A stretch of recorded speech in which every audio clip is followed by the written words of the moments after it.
Hi sir, so good day. Ito po yung ECU mo. Okay, yan yung may tama.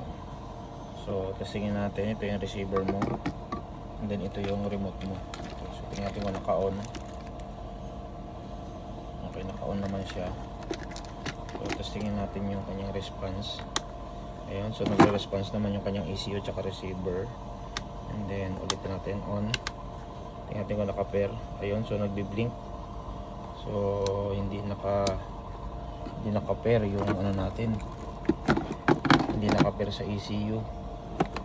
Pero nagbi-blink lang siya, oh. Tingnan natin. Ayun, oh. So nagbi-blink siya. So, hindi ngayon magka-cranking or hindi yan naandar, magka-cranking to. Testing natin. Wala din. Hindi rin siya nagka-cranking.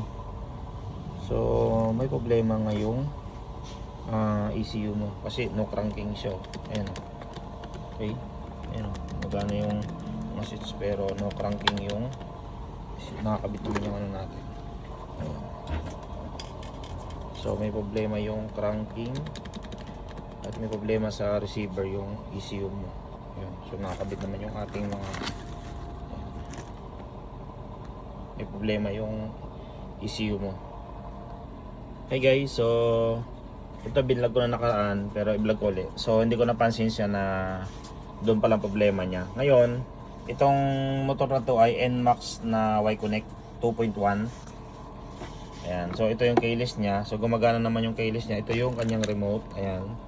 So nagre-response naman yan pag pinipindot natin. Ayan, may ilaw yung smart key. Pero pag inon, nagbi-blink yung kanyang smart key. Nilagyan ko na ng mga tagpatira ng ulak. Ngayon, kung mapapansin nyo, yung kanyang CKP system drop 1.2 na dapat ang CKP system ay maabot siya ng 11.6 to 12 something na ganon, 12 volts.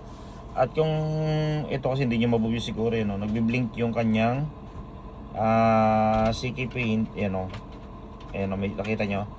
So ibig sabihin ang may problema niyan yung CKP system ng ECU. Okay. So ngayon, bubuksan natin yan. Papakita ko sa inyo yung mangyayari after ko na magawa to. Ito kasi guys, nagbi-blink yung key niya, oh. Ayan.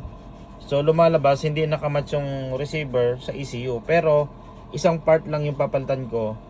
Ano siya, mawawala na yung blink 10. And then no cranking siya. Ayan, oh. Wala. Uy. Ayan. No cranking. Wala siyang cranking. Kahit ipo-start ko siya. Ayan, oh. Ayan. May ilaw naman yung start jacket. O, mapansin nyo. Ayan, yan. Pero hindi nagka-cranking, walang response. Okay? So nakakabit naman yung mga sakit natin. Ngayon, makikita nyo ito mamaya after ko ma-repair, magbabago yung system na yan. So may target tayong gagawin agad sa ECU na yon. Okay, so mapakita ko sa inyo mamaya. Ayun guys, so ma-extra ko lang. So ito pala yung isang book na freebies doon sa mga ganda training sa August 8-9. Okay? So hindi ito for sale pa guys ha, itong book na to. Pero ito, freebies ito sa mga umati ng training sa amin.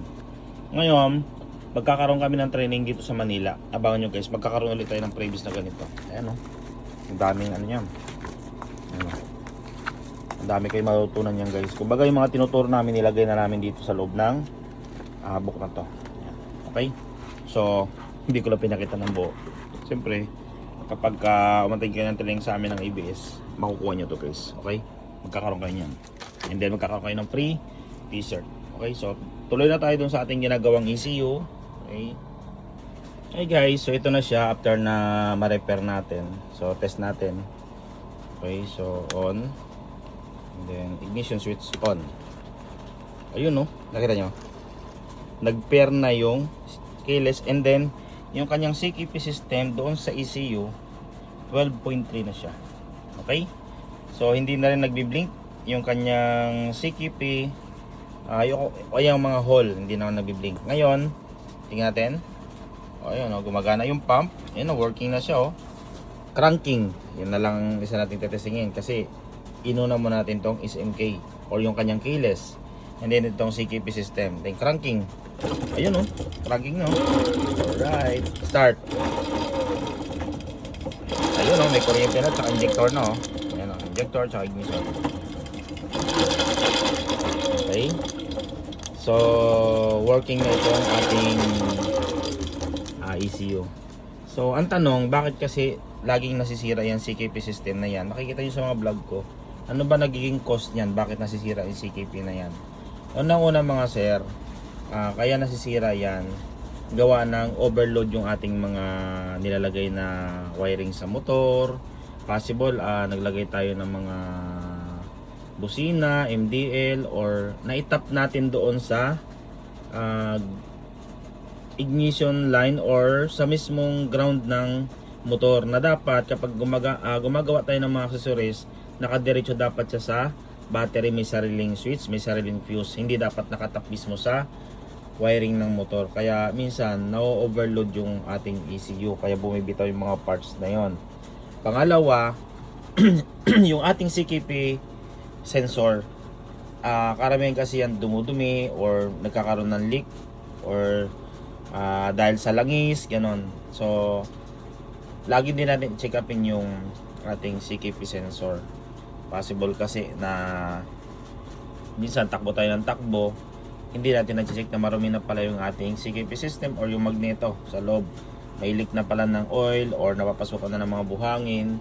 So ano natin, papacheck up. And then kung kayang linisin lang. At kung ang sensor ay may sira na, palitan na. So kailangan natin ng mga pan-test ng CKP sensor like ganito. Ayan, so ito isa sa mga CKP simulator na ito. So hindi lang sa tester basta, nasi-simulate niya yung ating CKP kung good ba yung voltage na pumapasok at lumalabas. So karamihan kasi pagka by light lang tayo bumase, by hole type, ganito lang titingnan natin. Ayan. Hindi katulad kapag ang titingnan natin ay yung voltage na pumapasok sa CKP, isa pa yon. So yan yung madalas na sumisira doon sa system na yon, na pag nagloko yon, ayun na, tuloy-tuloy na damay-damay na yung sira ng ECU. So overload and then malfunction ng sensor doon sa nasisira. Okay? So yun lang guys, okay na yung ECU na to. Pwede nang kunin ng may-ari ito. So magandang araw sa ating lahat.